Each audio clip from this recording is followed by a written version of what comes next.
Welcome everybody. Welcome to Tevah. It's been Thank you. I think it's only been 2 weeks since TNC, right? Yeah, but we like seeing each other, so. I'm like, it feels like a long time ago, but it was actually pretty recent. So if Yeah. you guys didn't hear, we actually posted Tevah's poem that he did during the Lightning podcast session. If you haven't seen it, go on TikTok or I think we have an Instagram too, but it's super cool. And it specifically talks about creativity and marketing. So unless you want to recite it again, Tevah, right now. Did you memorize it? Yeah, why not? Put me on the spot. Let's do it. Let's see. 1 second there.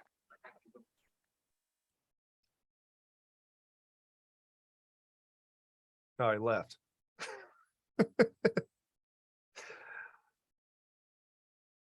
All right, he'll come back. It's like, no, I won't do that. I did it to him when we did it the first time on the podcast. I did the same thing where he's like, I'm thinking about doing, like, I'm out. He said, I'm thinking about doing a poem during the podcast. And I'm like, great. And then that was the first question. I'm like, you have a poem for the podcast. Why are you excited right now?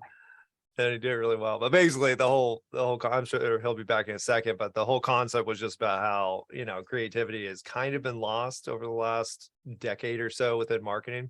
I think it's specifically from kind of an emphasis on using tools, through paid platforms like Facebook ads and Google ads. And, for a while, even Yahoo, I used Yahoo originally, but it was the same thing where you didn't have to be creative because the system was so good that you could just plug crap in and it will work, and I think over the last year, especially, everything broke, so it's been a journey back into creativity because it wasn't necessarily necessary other areas.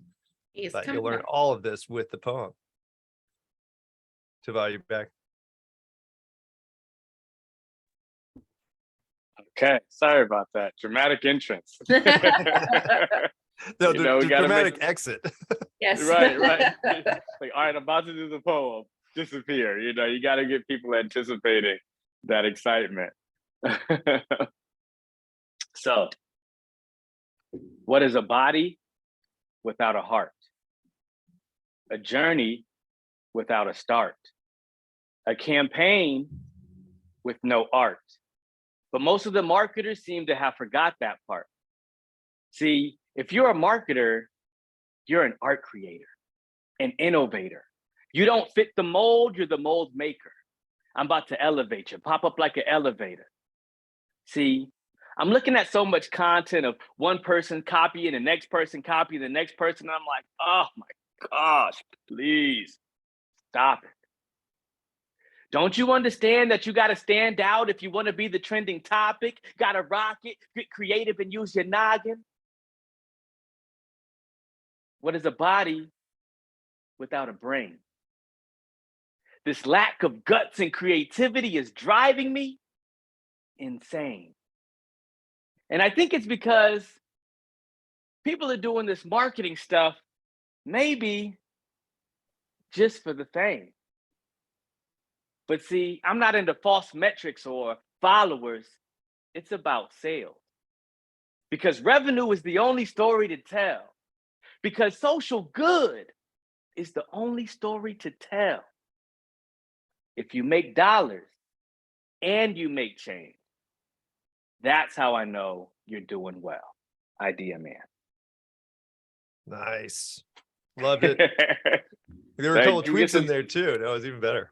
I appreciate it. We don't have the background noise this time, I know, man. We're trying to edit all those podcasts, and it's a little rough because I'm like, podcast manager is gonna hate this audio, but whatever. We'll do a booth next year. It'll be good.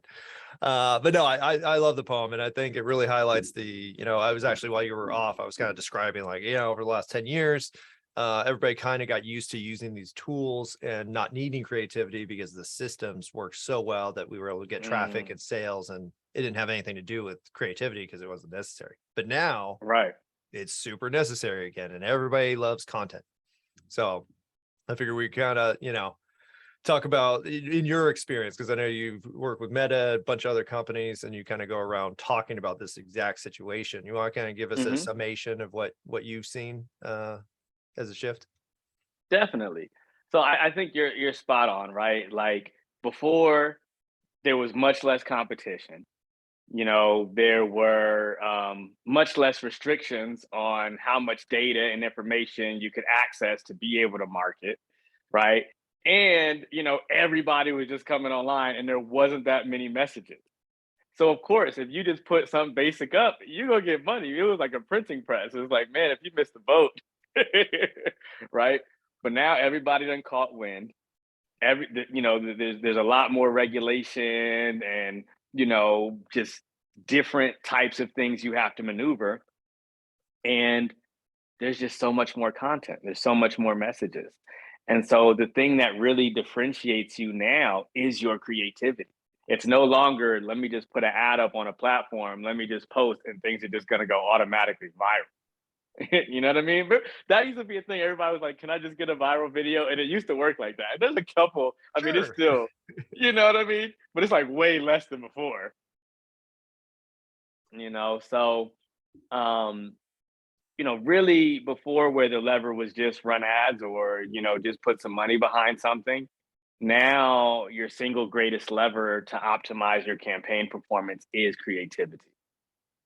Nice. So when we just to define creativity, because I think a lot of people think creativity is being funny, you know, or Hmm. entertaining. Have you seen it where, you know, because there's more professional industries and companies where they can't be funny or they shouldn't be funny, you know, maybe medical devices, you know, Yeah, it'd be funny with somebody surviving. this is true.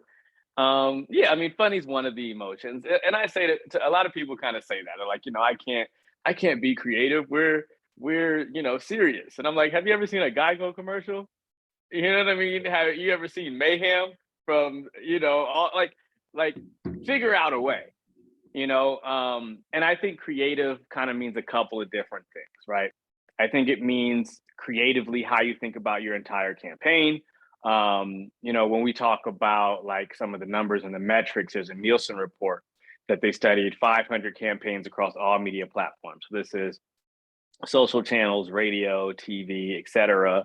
And they found that the number one element that has the greatest contribution to your sale is your creative, right? And so your creative, of course, is your ad, your visual, your graphic, your video, right? So there's the science part behind it, and both you know, there's the both creative aspect and there's the science behind creative, right? So there's both. And so the science behind it is that everybody is looking at content on mobile, right? 90% of traffic on Facebook is mobile, pretty much 100 on Instagram, pretty much 100 on TikTok, right? You know, YouTube, I don't know the exact stats, but they might have a little bit more, you know, diversity on desktop. But even they're moving into shorts, which means that a great, you know, percent of their traffic is also on mobile. And so just a couple of things when you think about how do you produce content successfully on mobile is one, you know, before where we used to shoot horizontally, right? Your video would be horizontal, your ad would be horizontal. That was just like the standard. Now it should be vertical. So simply changing your ads that you place and that you run from vertical, no, from horizontal. I always get those two words confused. From sideways to up and down. You know, There we're gonna make it simple, right? Just doing that increases your performance, right? Because your content takes up more space on the screen, so you have less things competing with your content at one time, right? So before, say you had it sideways, there might be two pieces of content on the screen. So now immediately you are competing for someone's attention by just switching to up and down. You now take over more of the screen, capture more of the attention, right? So just small things about how people use and how people change and how the technology change should be shifting the way you do your marketing. And small shifts like that, even though it seems very simple, someone not knowing that could have a big difference on their ad results. you. That's fantastic. Now, have you seen any, do you have any hacks in terms of creativity? Because I'm sure, you know, we're all marketers here, know our product, know our offer, maybe even have our copywriting, but that creative, and I've seen it with several companies where the creative's like, oh yeah, whatever. We'll put a Yeah. stock photo up. You know, have you seen any hacks for like, how do you get people into a creative mindset in terms of visuals? Yeah. I think I always think that's funny to me because I'm like, you'll see companies that are spending like, six figures in a month. And I'm like, man, like that's what you're running? Like it doesn't make sense. Like I just think of it like this, right? Someone will spend, say, a couple thousand, or stock image is less than that to produce, right? But let's just say five. We're just gonna say they produce some content for five or less. And you can, right? I'm not saying that you can't. I'm not saying that everything needs to be super well produced. You could do amazing things on your phone as long as you are using the tools and you get creative. But sometimes I'll hear a response like, I don't want to spend that much on that, or getting a video team, or really thinking through that, or doing a good concept. And I'm like, why would you spend 100,000 monthly on a piece of content you wouldn't even spend 100,000 to produce, Mm, right? Like, interesting. you know what I'm saying? Like the thing, your creative is more important than your reach. Reach is 22% of why someone buys from your campaign. Creative is 47, right? So it's like, so you'll spend, it's like double, and you'll spend all that on your reach, but not on your creative, or not testing a bunch of creatives, or not having 10, 20, 30 creatives running at one time to see which one works, going between carousel, instant experience, collection ads, video ads, GIFs, memes, videos, talking heads, doodles, single images. Like, you should be trying stuff. That is your main mix. That is your main power. That is your main lever. So if you want to talk about how do you get out there, you got to get out your comfort zone. Most of us, we're in agencies, we're strapped, we got limited time, we got a bunch of clients, we're working super hard. It's hard to be creative when you're in business mode, right? And I talked to my videographer. We've been working together for a long time. So my story, I started in marketing as a hip hop artist, right? And that's why I write poetry and things like that. When I start rapping, probably around like 12 or something like Mm, that. And I'm like, well, nobody puts on the radio the kind of stuff I'm talking about, right? Because I'm talking about, the challenges of being a Black man growing up in the inner city Oakland. I'm talking about environmental injustice. I'm talking about the difference in the pay gap between men and women who are doing the same work. I'm talking about, respect for LGBT community and how we can team together and still, move forward. And I'm like, oh, they not playing this on the radio. This ain't too gonna risky. hit. Right. you know. And so I said, okay, I've got to be good at marketing if I want this to hit. Right. I've got to be incredible at marketing. So that was my path. And so the guy who, I work with a lot too, we've shot videos at Pixar together. We've done video shoots for national nonprofits, for the county. And we started because he was making my music videos when we went to high school together. That's awesome. And so we're at a recent shoot in Chicago where I do these like luxury elite marketing retreats. I take my client out, and I help them think creatively around whatever they're trying to do.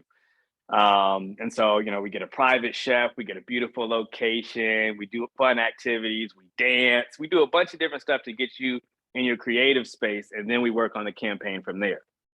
So at this retreat, him and I are talking, and we're just kind of talking about content generally. And I'm like, why do you think most content doesn't hit? What are you seeing? And he said, you know what? And this stuck with me. He said, the reason most businesses' content doesn't work is because they're approaching it from a business mind. Mm, He said, when it's time to make content, you cannot be in business mode. He said, you have to be in creative mode. And it's a different energy. When you're in creative mode, then you can come up with those crazy ideas. When you're in business mode, you're thinking too linear. mm. And that's the difference between marketing content and content marketing. Mm. That's awesome. That's a fantastic point. Well, I like the whole concept of a creative retreat, because I was just talking to Matt and Casey from Gravity Digital, one of our certified partners, and they're talking about video production, and they said that's what they start with. They do exactly what you're saying, where they get a retreat, they sit down with your copywriters, with the graphic designers, with the videographers, and then they just talk and they come up with good stuff. Is there a way to hack that process so it's more, not costing $50,000? The cheap Yeah, there's a version. couple of ways. The cheap version, I could come to you maybe for a little less. We'll see. But so there's a couple of things. I like to call it the idea garden, right? So people call me the idea man. And so I have some practices that I do for myself just to help and support my creative process, since that is the main thing I have to bank on, right? It's like I have to always massively be creative, which can be a challenge when people have things like writer's block, things like that. So I've developed some processes for myself to help me keep creating. So one of these places I call is the idea garden, and it's every Saturday for me. Every Saturday, I just get out and I do something, right? Both, working a job, being an entrepreneur, you're usually working a lot, right? Or just doing anything a lot these days, you're just working a lot, And so it's important to take some time where you're not thinking, where you let your mind wander. So every Saturday, I try to do something exciting. So tomorrow, I'm going to be spending the full day at a spa, right? I'm going to this Korean spa. They got massage, jade rooms, saunas, jacuzzis, pools. And I'm just all day. I'm going to eat, get massages, get a facial, and just allow myself to relax, right? Allow my mind to wander with whatever comes. I'm not trying to come to any solution. Sometimes it's as simple as going on a walk in the park, spending a lunch with myself, feeding some birds, finding a trail to hike on, getting a boat and kayaking, going to see some interesting piece of art, taking a dance class, right? And these things might seem like, oh, how is this relating to my marketing? But the more you get yourself out of your comfort zone, the more you see interesting things, the more you travel, that you put your mind at a space where it's outside of what it traditionally sees, and you just allow it time to wander. That is when, what I'm saying? How many great ideas come up when you're in the toilet? It's because finally you're free. It's quiet. If you're a parent, you know the situation. Exactly. So my greatest hack actually for creativity is to take massive amounts of laxatives. That'll do There it. you go. You're forced. Might be distracted in creativity then. Man, you're just talking about the flow all the time. Oh my God. Can't get away from that subject. No, that's fantastic, because it's funny, because I'm reading this book. I actually just posted about it on LinkedIn, and it's called The Perennial Seller. And he said, when he's writing a book, he will actually spend, I think he sets himself like 30 to 60 days of thinking about the book before he does one word. And then he sets a deadline. He was like, okay, November 1st, if I'm ready, I will start the book. And leading up until that, he'll do exactly what you said. He'll take trips, he'll talk to people, he'll network, he'll just basically be, and then said, now I'm ready. Then he had a dream. He's like, the dream told me to start the book. And so he started 4 days early.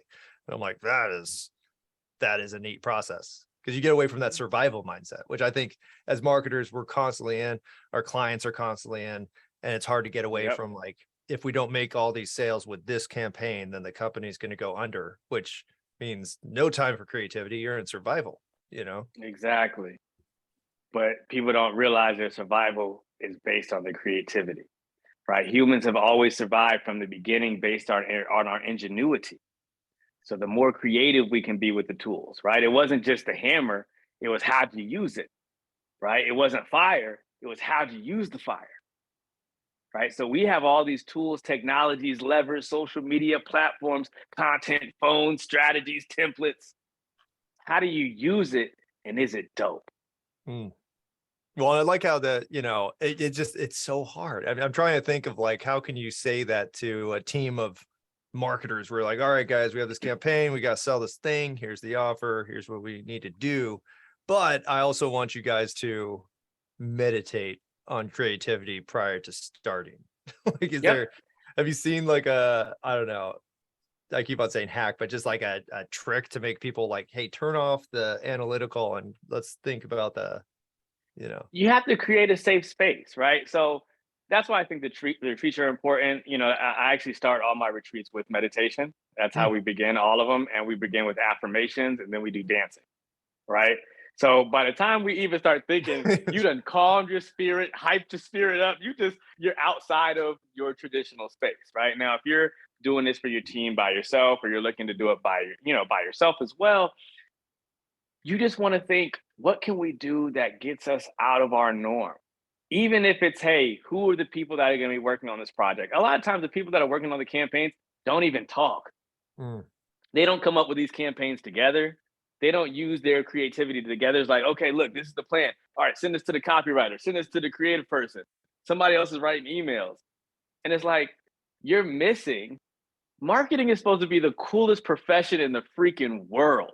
We're supposed to be like the most influential, dopest, coolest, best communicators that ever existed, right? But we're focusing too much on the tech. The tech enables our communication. A lot of people, I talk to a lot of small businesses, and they'll be like, I don't really know if I could be good at this social media thing. I've been good at word of mouth. And I'm like, you don't understand that social media is just word of mouth plus technology. It just gives you scale. The only difference is now you have a blowhorn or a megahorn or, a big stage to say the same things you were doing. Right? But then we got focused on, what speaker system is this? Is this the Expo 300 5K? You know what I'm saying? It's like, no, what are you saying?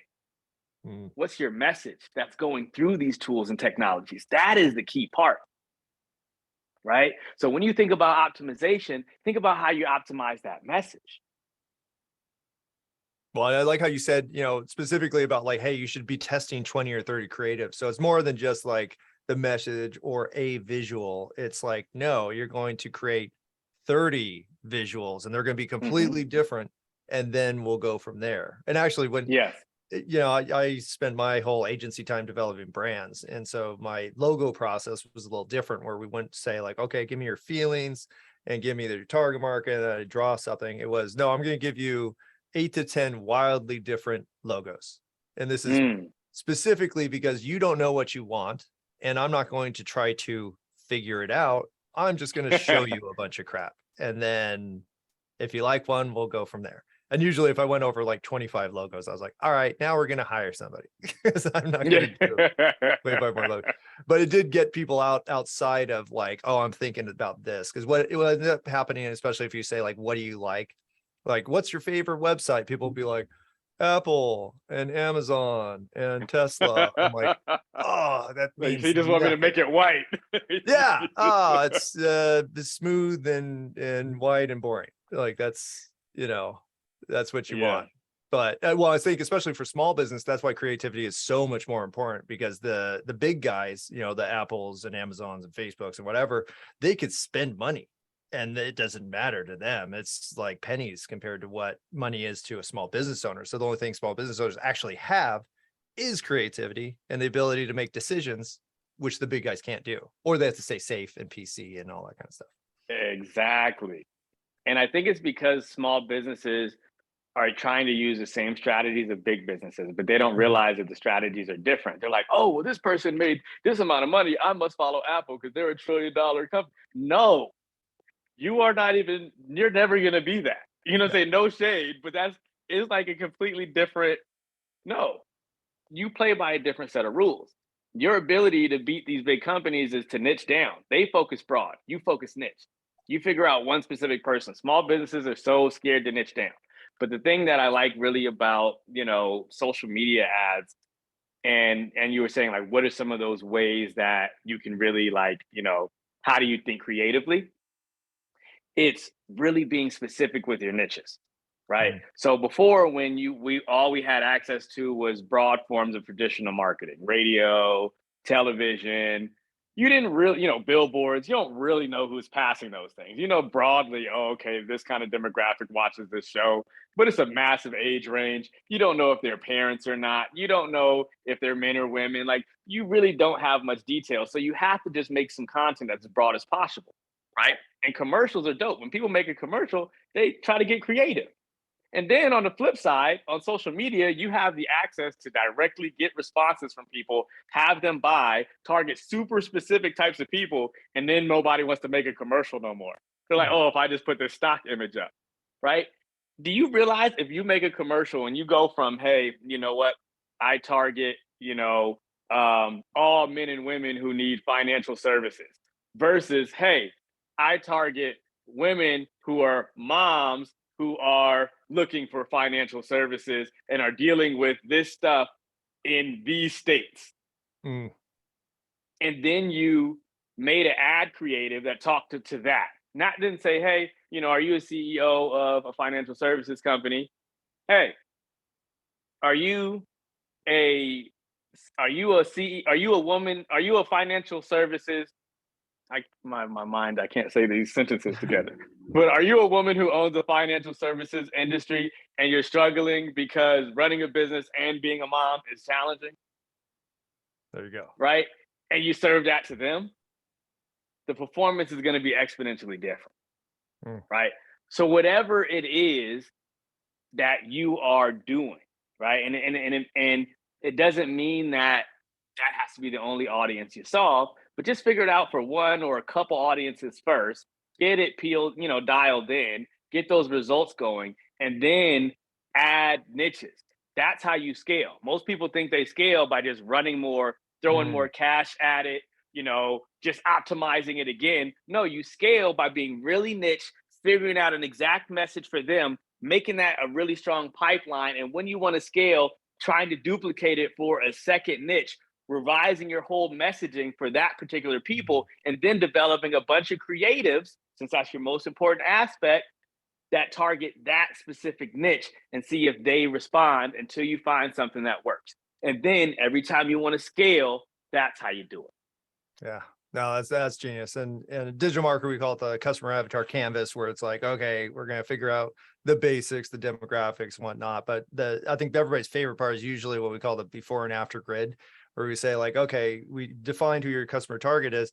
Let's go ahead and name this person and let's show their life before they had your solution. And this person is run down and they're upset and their family hates them. Yeah, it usually doesn't get that dramatic. But then we say after, like, look at this person. This person is now happy. They're confident. They, could handle all their issues. And it's all because you solved their problem. And then that guides all the creative. But, even then, like the creative is still a unique piece where people usually play it as safe as possible. And so I think that's a new issue that comes out. And I was a HR major. So I'm always like, all right, well, we're going to check the boxes. We're going to hit our diversity. And we're going to hit our age groups and we're going to hit and you just try to, you end up trying to make everybody happy, which doesn't work. It's complete opposite of niching down. Exactly. So in your experience, have you seen a method of kind of including the diversity that you want to facilitate, but also niching down? Yeah, you include the diversity by specifically talking to those people in their own funnel. Right? Like diversity doesn't mean one photo with all the races jumping up together, clapping hands. You know what I mean? Diversity means being specific to the challenges and needs and understanding of that community. So if you're putting a campaign with one community in with another community just so you can say you got everybody, that's not really seeing what that community needs, right? Instead, if you're trying to target Black folks, or you're trying to target women, or you're trying to target young folks, make a campaign just for them. Just talk to them. Go get audience research for them. Find out what their problems and their challenges are. Find out what their needs are. And then once you do that, this is the key thing here, and most people don't talk about this when it comes to marketing. Once you get that customer data, step 2 is review of your product. Right? Does this product, does this funnel, does this product match what that group needs? And maybe there's some slight adjustments or optimizations I need to do on my product as I market it. So a perfect example for me, the beginning of the pandemic, I launched Pandemic Proof Profits, a marketing accelerator for small businesses who, wanted to be able to survive, right? We have a CBS interview on that, on the success of that. I got to send that. Did I send that to you? No, I did. Okay, yeah, I didn't. Okay, I'm gonna put it on the website. Awesome. And So I did my first one. It went really well, went really good. Supported a number of businesses, you know, helped them survive, make even more money during the pandemic. And then I was revising for my second one. And the first one, of course, I just made based on what I heard and what I liked. Then I started talking to people and doing my research, right? Because at first you got to do a scrap, you got to get it out there. Launch is better than perfect, Mm. right? Second one, I was like, okay, well, let me start doing some research. And I started finding, okay, hey, entrepreneurs are 65 to 70% women. I didn't know this. I started looking at the people that were at the different conferences, who were in my program, where I was selling, who was, you know, joining as leads. And I was like, huh, that's accurate, both from a research data perspective that I found online, and then from like a experiential, like real life perspective. Mm. So then I just started asking some of the women. I just said, hey, you know what? It seems like entrepreneurship is very male catering. It just, you know, the colors, the aesthetic, you know, it just seems pretty masculine. What are the challenges that you have? And one of the things I started hearing from the small businesses is like, hey, you know what? Um, I typically don't have much time to work, right? I like courses, I like the programs, but usually I only have a very small window because maybe 30 to 45 minutes before either the children or the family or the school or somebody needs my support, right? And I can't focus longer than 30 to 45 minutes. That's all the time I have before one of those things happen. Hmm. And a lot of the courses, they're very long. They're 2 hours. They don't give me something little bite size that I can quickly do. If I only got 45 minutes, if I only watch 30 to 45 minutes of the video and then there's not an action item that I can all accomplish in that time, then what happens is I just, you know, I watched it, but I can't execute on it. And then I don't remember it next time I jump back in. So it had to make me change how I built the modules in my program, Mm. right? Most people don't go do that. They're just like, marketing is me selling. No, marketing is making sure that your solution fits the person that you are marketing to, and that you go and listen to them and really get a sense of what they need. So Mm. after I realized that, I said, okay, I need to revise how I do some of these. I need to talk about some of the other challenges. I need to include that message that they're telling me they're having in my sales messaging. I need to talk about how we solve that problem, right? And then if I run that as an ad to women entrepreneurs and I talk about that specific issue, you think somebody is just marketing broadly saying, hey, anybody who needs help with their business and I'll give you this program, they're not going to beat me. No, I mean, it sounds obvious when you say it like that, but well, I think, you know, small business owners specifically get like blinders on when they're like, I'm going to make a product. And usually the product is based on their personal experience. And I'm building this solution because this is how I fixed the problem. And then they end up targeting nobody. And a lot of times, well, yeah, I worked in fitness. And so there was always these people with these fitness products and inventions. And I'm like, nobody's going to buy that. Nobody wants that except for you. Or I was in a weird, like, functional training niche. And so it'd be like, oh, I made these gloves for when you're doing 1,000-pound deadlift. I'm like, nobody can do like that. 10 people. Yeah, but they didn't, they're just thinking about themselves. So I think, you know, one, getting outside themselves is a big deal. And in that regards, just when you do have a client who say has a product and you're like, I don't know who's actually going to buy this product. Have you found an approach for, I don't know, just asking people? Like, do you have a process for getting the consumer research that you really need? Yeah, so I do a couple of things. I look at different insight and analytics tools. You know, I'll send out, so a couple of easy ways, right? I'll send out a survey to the email list, right? Hey, what's your biggest problem? You know, what do you need? What would be helpful to you? You know what I mean? Like those kind of questions. I do Q&As or yes or no polls via Instagram on stories. So it'd be like, you know, would you prefer this or this? You know, which one is more helpful for you, this or this? And I'll just get feedback. Hey, questions. You know, what we're building this new thing. What would you like to see in it? I'll call people. When I built my pandemic proof profits, I didn't build the course. I just built the outline of the program and started calling people and selling it. And then whatever they asked me, is this in the program? I would say absolutely. Write it down, and it just became a part of the program. Yeah. Right?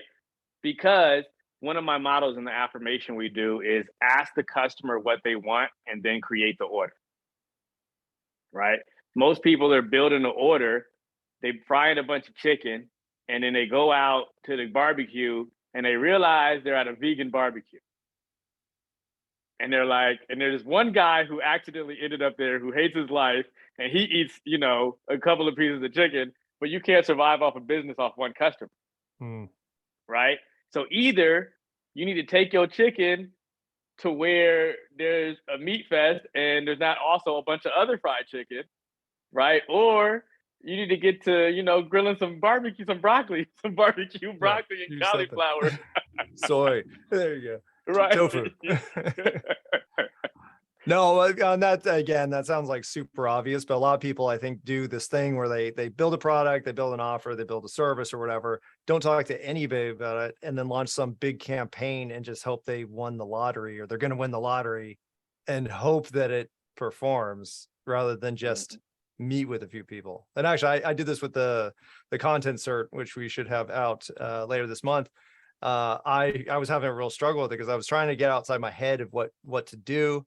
And so I ended up just talking to a bunch of you guys. And I said like, hey, what do you think of this concept? I didn't say I was making the content sort of at the time. I just asked them about what do you think of this idea? And when I started, it was like, that's terrible. And I hate it. And I'm going to stop talking to you now. That actually happened to me several times. I'm like, my approach is not good. I think the whole concept's bad. And then it was like, no, I just talked to enough people where they're like, no, the concept's good. Just don't lead with the worst part of it. And I'm like, oh, that makes sense. And now it's going to be fantastic. And now I do the concepts and people like the concepts. But again, I could have just sat in a hole, written my thing and hoped, and it would have gone poorly. So I think, put it out there, talk to some people, and you don't even have to say you're launching a product. I think is another good suggestion, just because that'll take away the temptation to twist words into like, I'm going to make Selling. you like this product. Like you're selling the product instead of just saying, what do you think of this thing? So I think that's an excellent way to do it. And I love your A/B testing on just an Instagram poll. Like, what do you think of this or this? Yeah. Anybody can do that in 10 seconds. It's simple stuff. A lot of people, overcomplicate marketing, but this is, so you asked me like, what are some ways to really get creative, get outside the box? Like, what are some concrete things you can do? All right. I'm about to give you some creative ways. All of these don't seem like the normal ways you would do it, but that's why they help you get creative. So number one is go to an improv class. Take you and your team to an improv class. Okay. The reason that's so epic is because it forces you to become a character and have to respond and act as that person. Like you have to be that person so much, you have to act like them. You don't have time to think. You have to truly embody that person. And that's what you should be doing when you're a marketer. You should be thinking, how do I embody my customer? How do I do this? What do I, you know what I'm saying? Can I pretend like I'm my customer for a day? Right? That's what I would do. Pretend like you're your customer for a day and just go through the whole day, change your voice. You know what I mean? Like act like you're No, I love that idea. Right? Just do those kind of things. And it's different, but it'll make a big difference. Well, I think it's, getting that uncomfort zone but doing it in a group, I think is even more productive than you just doing it yourself. Because then, you don't have that feedback of the people you're around. And you're actually training, yourself and the team to work together a little bit better because you're seeing a side that you didn't see before.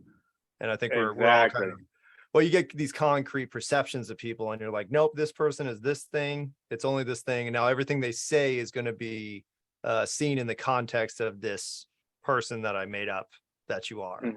And that'll screw up your perception of everything because you're probably wrong, Right. Or at least I am. I'm constantly wrong. So I'm like, screwed that one up.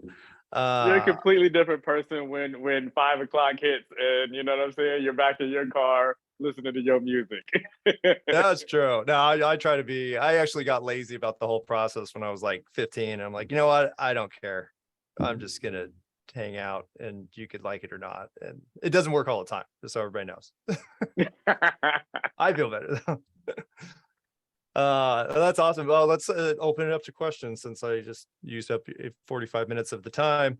Who has questions? I know Mickey always has a couple. And Farzana, you probably have a ton. We're talking creativity and marketing. And Farzana is, are you still the mayor? Oh, you can unmute. Hi there. Yes, I am. So do you have any questions about creativity and politics in England? Oh, my word. I'm watching the news as we speak. And it's very interesting. Our new government's only been in for 2 weeks, and she's already changed the money man. The chancellor has just been changed today.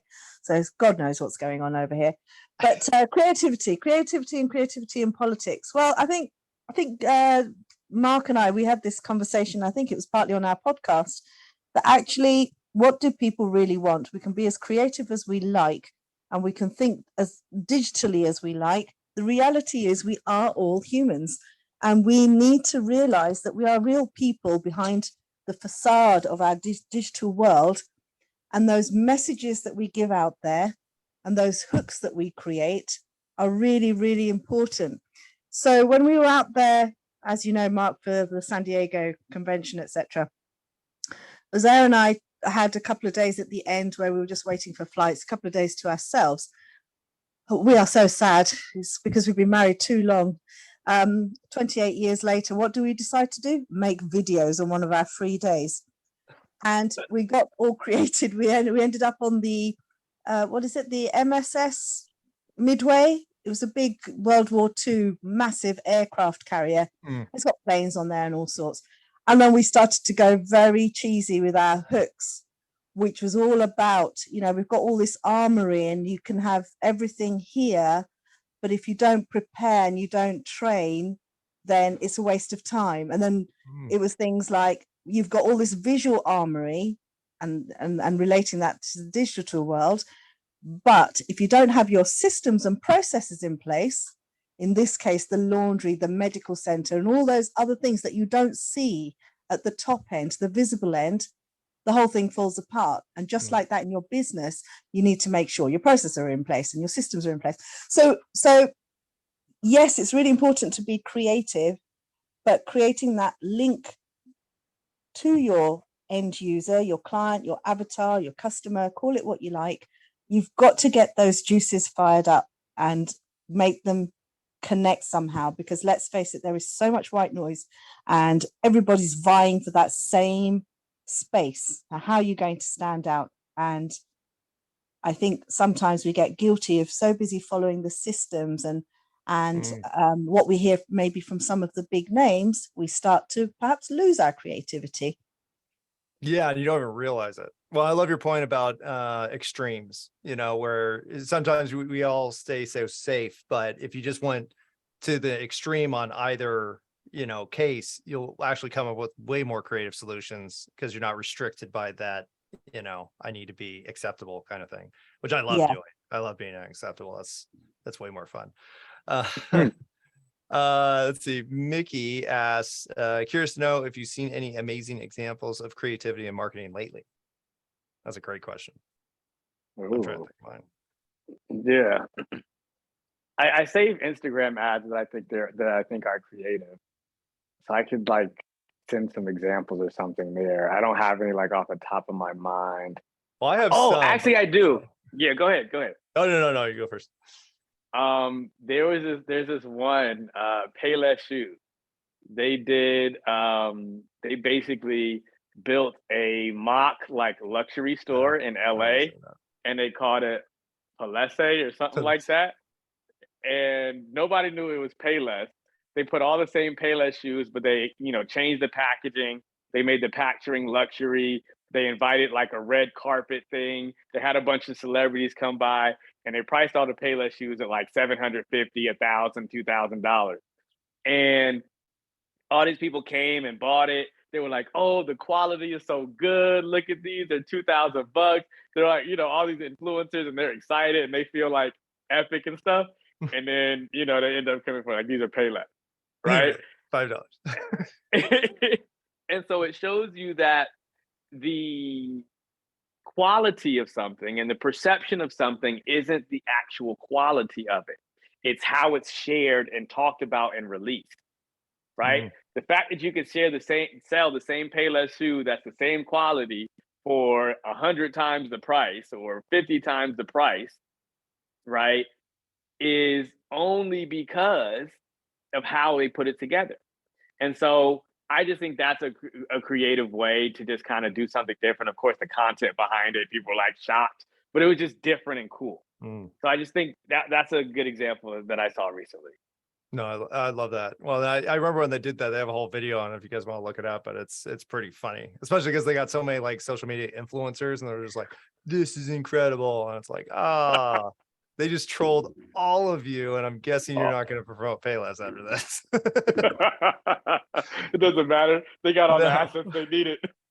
But for me, like, I always look just personally, but I'm going to talk about TikTok. I know you're Meta, but TikTok with their chief stuff and this one, and I'm pretty sure because they're stealing too much data is why they got it, but it was this guy on the street and he's interviewing this guy, and then all of a sudden he reaches up with what looks like a chapstick device and he puts it under the guy's eye, and the guy's like, whoa, what are you doing? And he's like, oh, you have bags under your eyes. And the whole thing was like a bags under your eyes solution. And I was like kind of offended because I was targeted by that and I have bags under my eyes. So I was kind of like, that's clever and mean at the same time, but I remembered it. And I did not buy the product though. I'll tell you that much. That was my favorite recent ad. Don't insult your customers. That's they're a lesson. right. I guess if you're right, it works, but no, I'm finding a different under eye solution. Let's see. Mickey also asks, when a client or business is stuck in the belief that they need to stick with what works, how do you approach that conversation? Yes. So I would say a couple of things. Start asking them about stuff that worked before that doesn't work now, obviously. You know what I mean? Be like, oh, okay. Well, how about billboards?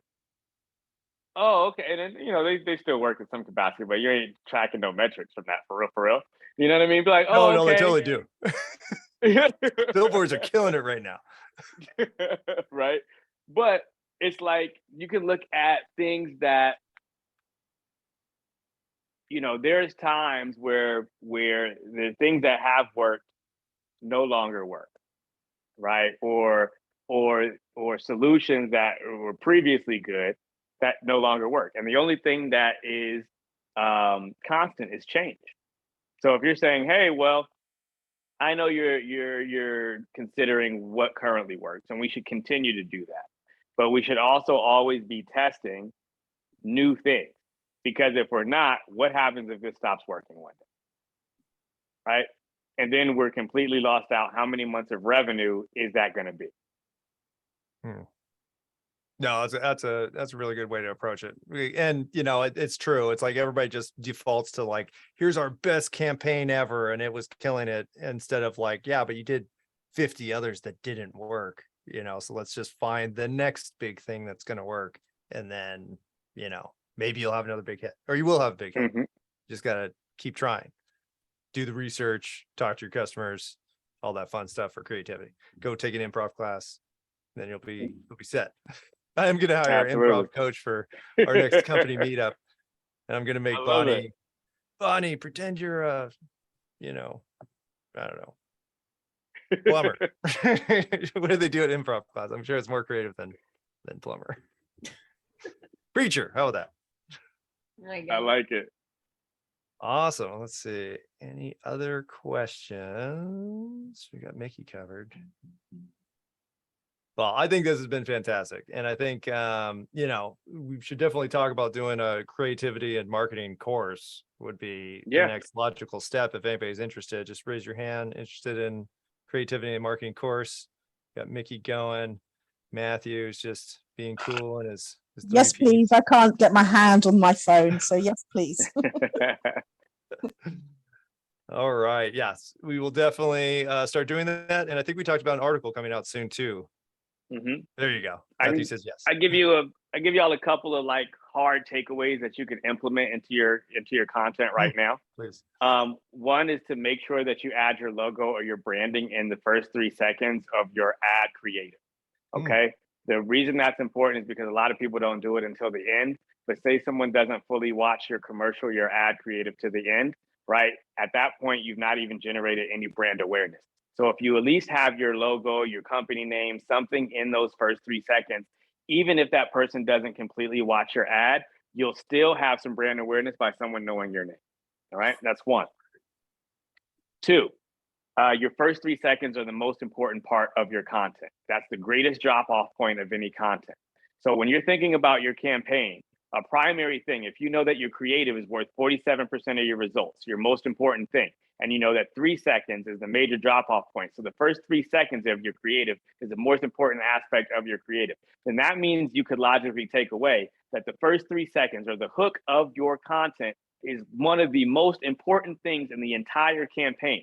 So when you're thinking about what are we thinking about, where do we need to optimize, where do we need to spend some time being creative, you need to be focusing on those first 3 seconds. How am I going to start this content to at least get people to watch past 3 seconds to maybe 10 seconds? How do I get them to watch to 15 seconds, right? You want to be thinking about that. And how can I deliver my message in a really quick time frame? Because I know most people may not watch a full minute video, right? So how can I have assets as a part of my campaign? And depending on where they are in the funnel, maybe I start them with some 15-second ads just to see how they engage. If they go for the full 15 seconds and they watch it, then maybe I can serve them a retargeting with a minute long now that I've seen they're slightly interested, right? Versus just maybe going to the 1 minute, or maybe I'm testing both of those to see, you know, which one appeals first. But I'm thinking about not just the first 3 seconds, I'm thinking about the length of the piece, right? And then lastly, make sure that your entire piece of content can be understood with 0 sound, right? So if you're making an ad, right, because a lot of people are scrolling, we talked about mobile, right? A lot of people are watching content on mobile. Most people are watching it on mobile on silent because they're at church, they're in a business meeting, they're in public transportation, they're at a coffee shop, they don't have headphones. So nearly 30 to 40% of people could be watching your content at any given time with no audio. And if you've relied on audio for the core of your message for your content, you could be losing a big chunk of your audience just from that one thing alone.